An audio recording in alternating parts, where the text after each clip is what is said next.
छत्रपती संभाजीनगर महापालिकेकडून जी मतदार यादी प्रसिद्ध केलेली आहे त्याच्यात प्रचंड घोळ आहे आणि या प्रभागातील त्या प्रभागात अशी हजारो मतदार गेलेले आहेत आणि या संदर्भातल्या तक्रारी वाढत चालत. तुमच्याकडे काय माहिती आलेली आहे, तुम्ही काय सांगा? संभाजीनगर महानगरपालिकेच्या ज्या याद्या प्रसिद्ध झाल्यात त्याच्यामध्ये प्रचंड प्रमाणामध्ये इकडची नावं तिकडं जाण्याचा प्रकार घडलेला आहे. कालपर्यंत 2,500 तक्रारी ह्या प्राप्त झालेल्या आहेत. इतक्या मोठ्या प्रमाणावर तक्रारी प्राप्त होणे याचा अर्थ असा होतो की याद्यामध्ये निश्चितच ही गडबड झालेली आहे. मी आत्ताच आयुक्तांशी सुद्धा बोललोय, त्यांनाही सूचना दिलेल्या आहेत. माझ्याकडे काही पुरावे सुद्धा आलेले आहेत. आयुक्तांनी आता जवळपास 300 ते 400 लोकांची टीम याच्या तक्रारी निपटारा करण्यासाठी पाठवलेले आहेत आणि ते तक्रारी निपटारा करतायत. परंतु हे का झालं, का घडलं याचा सुद्धा त्यांनी चौकशी केली पाहिजे. एक प्रभाग आहे माझ्याकडे, 24 नंबरच्या प्रभागामध्ये जे मतदार होते ते उचलून जवळपास 13,307 मतदार, 1-2 नव्हे, 13,307 मतदार 24 प्रभागाचे 26 प्रभागात गेले. म्हणजे ही जी जम्पिंग आहे ना, आपण समजू शकतो की बाजूच्या कनेक्टेड वार्डला जर तिकडे जोडल्या गेल्या असतील किंवा आल्या असतील तर ते ठीक आहे.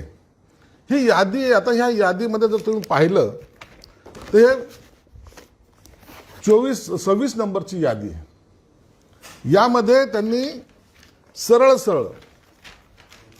संजय नगर जो आहे, जो मुकुंदवाडी भागाचा तिकडचा एरिया आहे, तो देवळाई सातारा, म्हणजे तो मुकुंदवाडी जो भाग येतो तो पूर्व मतदारसंघ आणि देवळाई सातारा हा पश्चिम मतदारसंघ, डायरेक्ट जम्पिंग करून तो देवळाई साताराला जोडलेला आहे. या सर्व याद्यामध्ये म्हणजे एक नाही, हे पूर्ण बंच, हे सगळं जर तुम्ही पाहाल हे सर्व बंच, हा बंच याच्यात टाकण्यात आलेला आहे. म्हणून इतक्या मोठ्या प्रमाणात जर याद्या फुटल्या गेल्या असतील तर ही असलेली घोडचूकच म्हणावं लागेल. एखाद्याचं नाव कट करणं किंवा जाणीवपूर्वक 2-4 मतदान इकडचे तिकडं वाढवणं किंवा एखादा उमेदवार आपल्याला 100-500 मतदान याद्यामध्ये घोळ करणं, इथपर्यंत जरी असं गृहीत धरलं, परंतु हे 13,000 मला वाटतं हे सगळ्यात दुर्दैवी आहे.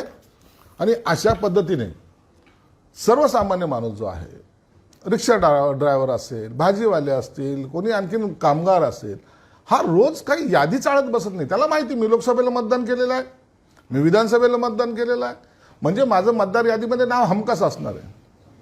परंतु मला काही पत्रकार मित्रांचे फोन आले की त्यांचं सुद्धा नाव यादीतच नाहीये. म्हणजे जो आधारस्तंभ आहे त्या लोकांचे नाव ज्या यादीमध्ये पाहिजे त्यांचेच नावं नाही आहेत. अशा प्रकारचा जर घोळ झाला असेल तर याचं तातडीनं आयुक्तांनी दखल घेतली पाहिजे. मी त्यांना सूचना केल्यात की ती टीम वाढवा आणि जाहीर प्रकटन नव्हे तर जाहिरात द्या आणि तातडीनं या सर्व तक्रारीचा निपटारा करा. नसता निवडणुकीच्या काळामध्ये मतदानाच्या दिवशी प्रचंड गोंधळ होण्याची शक्यता नाकारता येत नाही. मग तो कोणत्याही पक्षाचा असो, कुणालाही मतदान करणारा असो, त्याचं नाव हे प्रॉपर यादीमध्ये असलंच पाहिजे, ही सूचना मी त्यांना दिलेल्या आहेत. मुद्दामून नाही, हा हलगर्जीपणा आहे. मुद्दामून करणं, एखाद्या यादीमधलं एखादं 2-4 नावं इकडचे तिकडं करणं, हे मुद्दामून केलेला प्रकार समजू शकतो. परंतु पूर्ण यादी शिफ्ट करणं हे मुद्दामून नाही, तर हा हलगर्जीपणा आहे आणि याला जे जबाबदारी असेल त्यांच्यावर कारवाई सुद्धा ही केली पाहिजे. दुसरा प्रश्न सर, पैसे द्यायला आले तर घ्या, मात्र त्यांना मत देऊ नका, असं गुलाबराव पाटील म्हणाले. बघा, निवडणुकीमध्ये प्रत्येक सभेमध्ये अनेक पक्षाचे नेते वेगवेगळे स्टेटमेंट करत असतात आणि हे काही लपून राहिलेलं नाही आहे. मतदानाच्या दिवशी हा गैरव्यवहार काही लोक करतात जरूर, म्हणून त्यांनी ते वाक्य वापरलं, पण त्याचा असा गैरअर्थ घेऊ नये. मतदान हे खुल्या याच्याने झालं पाहिजे, कुणाच्या दडपणाखाली होऊ नये, अशी आमची प्रामाणिक इच्छा आहे. भाजपचे रवींद्र चव्हाण यांचे वाक्य सध्या चर्चेत आहे. ते म्हणाले की मला 2 तारखेपर्यंत युती टिकवायची आहे? ठीक आहे, आता त्यांच्या वाक्याचा निश्चितच त्यांना काय त्यांच्या डोक्यात चाललं कल्पना नाही, परंतु आम्ही या प्रकरणामध्ये सर्वांनी दखल घेतलेली आहे. आम्ही वेट अँड वॉचच्या भूमिकेमध्ये आहोत. 2 तारखेनंतर नेमकी त्यांची भूमिका काय असेल त्यानुसार आम्ही आमचं सुद्धा स्टेटमेंट निश्चित देऊ. सिडको घोटाळ्याची चौकशी होणार आहे, चौकशी समिती नेमलेली आहे.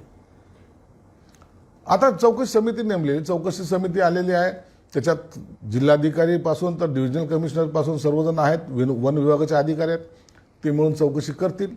जे सत्य आहे ते समोर येईल, जो दोषी आहे त्याच्यावर कारवाई होईल. आता या चौकशी समितीवर जर काही लोकांचा आक्षेप असेल तर मग त्यांनीच चौकशी करावी, त्यांनीच न्याय द्यावा. म्हणून चौकशी समितीला चौकशी करू द्या, योग्य तर चौकशी ते करतील. आणि जर काय त्यात चुकलेलं असेल तर जे जे दोषी आहेत त्यांच्यावर कारवाई होईल. 2 तारखेच्या निकालानंतर महाराष्ट्रामध्ये एक वेगळं चित्र दिसेल. महाविकास आघाडी फुटेल, महायुती फुटेल असं बोललं जाते. नेमकं काय हा प्रश्न महाराष्ट्रात समोर आहे. आणि युतीच्या नेत्यातली महाविकास आघाडीतल्या नेत्यांची वक्तव्य पाहिली तर काहीतरी त्याला वाटतं की हा कुछ तो गडबड आहे. नगरपालिकेच्या निवडणुकीमध्ये सर्वच पक्षाच्या नेत्यांनी स्थानिक पातळीवर अधिकार प्रदान केले होते. कार्यकर्त्याची निवडणूक आहे, छोटी निवडणूक आहे, म्हणून लोकल ठिकाणी त्या नेत्यांनी निर्णय घ्यावा असं सर्वच पक्षाच्या नेत्यांनी सांगितलं. त्यामुळं तुम्ही जर पाहिलं तर अनेक ठिकाणी युती ज्या पक्षाशी व्हायला पाहिजे होती ती झालेली दिसत नाही. कोणी कोणत्या दुसऱ्या पक्षाशी करतंय, कोणी नाही अपक्ष म्हणजे स्वतंत्र लढतंय. असे सगळे प्रकार झाल्यामुळं याचा परिणाम येणाऱ्या निवडणुकीवर होईल असं काही लोकांचा अंदाज आहे.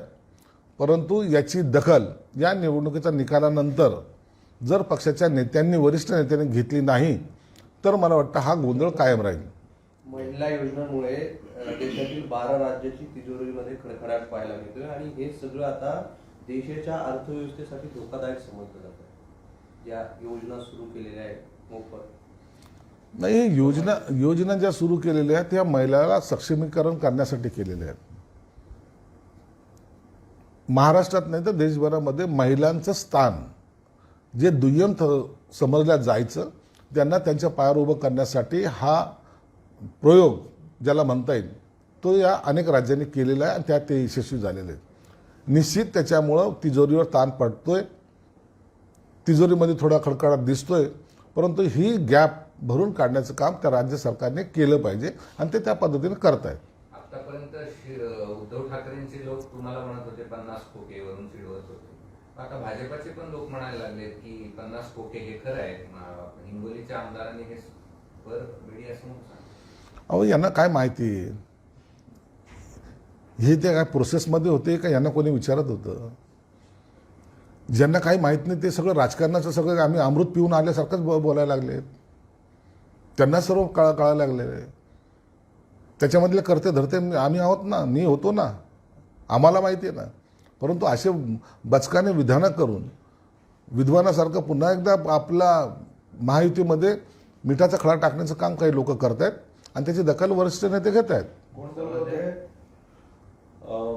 भाजपचे मुटकुळे तानाजी मुटकुळे म्हणाले, तानाजी मुटकुळे म्हटलं होतं ते. काही तक्रार वगैरे करणार आहेत वरिष्ठांकडे? नाही, ऑलरेडी असे हे बातम्या सगळे हे वरिष्ठ लोक दखल घेत असतात, नेते लोक याची दखल घेतात आणि त्यांना तो काय समज दिला असेल नसेल तो त्यांना आणि त्यांच्या दोघातच झालेला तो संवाद आहे. काल राज आणि उद्धव यांच्यामध्ये 2 तास चर्चा झाली आणि महानगरपालिकेत एकत्र यायचं हे निश्चित झाले असं बोललं जातं. आता 13वी कालची बैठक होती. 13व्या बैठकीमध्ये आणखी निकाल त्यांचा लागलेला नाही. हे सगळं फक्त सूत्रांकडून तुम्हाला समजलेलं आहे. तशी कोणतीही युतीची बैठकीमध्ये जर फायनल झालं असेल तर ते वरिष्ठ नेते आहेत, पक्षाचे प्रमुख आहेत, त्यांनी ते जाहीर करायला पाहिजेत. त्यांच्याकडून कोणतंही स्टेटमेंट आत्तापर्यंत बाहेर आलेलं नाही. याचा अर्थ युती झालेली नाही हे स्पष्ट दिसतंय. परंतु त्यांच्यामध्ये असलेली अडसर काँग्रेस असेल, शरद पवारची राष्ट्रवादी असेल, यांच्याबरोबर संयुक्तिक बैठक जोपर्यंत त्यांची होत नाही तोपर्यंत युती झाली असं म्हणण्याला काही अर्थ उरत नाही. अनेक मंत्र्यांना अजून बंगले मिळाले नाही. मात्र भाजपचे प्रदेशाध्यक्ष सरकारी मंत्र्याचा हे सरकारी बंगला मंत्र्याचा बंगला वापरतात. हा न्याय कुठला? नाही, या संदर्भामध्ये मुख्यमंत्री देवेंद्र फडणवीसच सांगू शकतील. यावर मला भाष्य करायचा अधिकार पण नाही. भाजपचंच दुसरं एक फडणवीस गृहमंत्री आहेत. जास्त कराल तर फडकवून काढून आशिष देशमुख उघडपणे सभेत धमकी देत आहेत. आता काय कापून नाही आहे, ते फडकवून आहे. मी ऐकलं व्यवस्थित. कापून त्याचा अपभ्रंश केला, फडकवून काढू आहे. आशिष देशमुखांनी गृहमंत्री आणि महाराष्ट्राचे मुख्यमंत्री हे सक्षम आहेत. त्यांच्या अधिकारावर गदा आणू नका. त्यांना त्यांच्या अधिकाराचा वापर त्यांना करू द्या. आपण अशा पद्धतीचे वक्तव्य करून देवेंद्र फडणवीस साहेबांना अडचणीत आणत आहात याचं भान ठेवलं पाहिजे. निलेश राणेंनी भाजपवर आरोप केले. रवींद्र चव्हाणांचं विधान झालं, पण हे निलेश राणे जातात, घरामधले पैसे बाहेर काढतात. काय चालू आहे निलेश नितेश? कोकणामधल्या राजकारणामध्ये आता एक वेगळा ट्विस्ट आलेला आहे आणि त्याची दखल एकनाथ शिंदे साहेबांनी तसेच देवेंद्र फडणवीस साहेबांनी घेतलेली आहे. हा वाद जास्त वाढू नये अशी दोन्ही नेत्यांची प्रामाणिक इच्छा आहे आणि मला वाटतं त्यांना तशा त्या पद्धतीचं सूचना सुद्धा देण्यात आलेल्या असतात. पुढे भविष्यात युती हवी की नको इथपर्यंत ही चर्चा केली आहे दोघांच्या वादामुळे. त्याचेच परिणाम हे महाराष्ट्रावर होत चाललेले आहेत, परंतु तशा सूचना त्यांनी वरिष्ठ नेत्यांनी दिल्या असाव्यात असं माझा एकंदरीत अंदाज आहे. ठीक आहे. ज्यांनी आमच्या मराठा समाजाच्या आरक्षणाला विरोध केला त्यांना सोडणार नाही. त्यांना आम्ही निवडणुकीत पाडणार. त्याशिवाय मराठ्यांची ताकद करणार नाही असं मनोज जरांगे म्हणाले. त्यांनी त्यांच्या पक्षाचं म्हणण्यापेक्षा त्यांच्या संघटनेचं धोरण स्पष्ट केलेलं आहे आणि तो करण्याचा त्यांना अधिकार आहे. त्याचं काय परिणाम होतील हे येणाऱ्या निवडणुकीत सर्वांना दिसून येतील. हे बघा, पीक विमा योजना गोंधळल्यानंतर आता कृषी समृद्धी योजनेलाही घरघर लागलेली आहे. अजूनपर्यंत मराठवाड्याची अतिवृष्टी झाली. 65% लोकांनाच मदतीचे पैसे मिळाले. दिवाळी आधी येणार होता, पुढची दिवाळी येईल आता. नाही, आता जे नुकसान जे झालेलं आहे त्यांचे सर्वांचे नुकसान भरपाई देण्यात येणार आहे. एक लक्षात घ्या, रिझर्व्ह बँकेचे काही नॉर्म्स असतात. त्या नॉर्म्सप्रमाणे प्रत्येक दिवशी विड्रॉ करण्याचा एक लिमिट त्या ठिकाणी दिलेले असतात. म्हणून एवढे करोडो रुपये जेव्हा विड्रॉ करायला लागतात ना, ते एक साथ होत नाहीत. म्हणून त्याला लागलेला हा विलंब आहे आणि हा विलंब आता लवकरच संपेल. एकनाथ शिंदे किती शहरांना दत्त घेऊन मांडीवर बसवणार? मुख्यमंत्री त्यांची मांडी खूप छोटी आहे असं कोकाटे यांनी म्हटलं. कोकाटे कधी एकनाथ शिंदेच्या मांडीवर बसले होते? एकनाथ शिंदे साहेबाची मांडी पण आणि दंड पण चांगले मोठे आहेत आणि मनही तेवढंच मोठं आहे. मोठ्या मनाचा नेता, कणखर नेता म्हणून महाराष्ट्र त्यांना जाणतोय. म्हणून त्यांची चिंता तुम्ही करू नका. त्यांना त्यांचं काम करू द्या आणि कसं काम करायचं हे एकनाथ शिंदे साहेब चांगले जाणून आहेत. थँक्यू. आता ओढून ताणून नका ना प्रश्न विचारू. एलोरा में हाल ही में जो वीडियो वायरल हो रहा है गुफाओं को, एलोरा गुफाओं को लेकर वीडियो वायरल हो रहा है. एक टूरिस्ट ने जो है वीडियो निकाला है कि वहाँ के जो गाइड हैं उन्होंने कुछ मिस इन्फॉर्मेशन दी है वहाँ पे, कि उन्होंने कहा है कि रावण जो है वो भगवान शिव के दुश्मन थे. इसके ऊपर आप क्या कहेंगे? हिंदू धर्माची बदनामी. देखो, ये जो टूरिस्ट आए थे वहाँ का जो वीडियो लीक हुआ है, वो जो गाइड है मुझे पता नहीं उसने क्यों कब कहा है, लेकिन मैं देखा तो नहीं. लेकिन इस तरह के बचकाने बातें करके वो हिंदू और मुसलमानों में झगड़ा लगाने की कोशिश कर रहा है और इसकी दखल पुलिसों ने लेना चाहिए और उसके ऊपर कार्रवाई करनी चाहिए.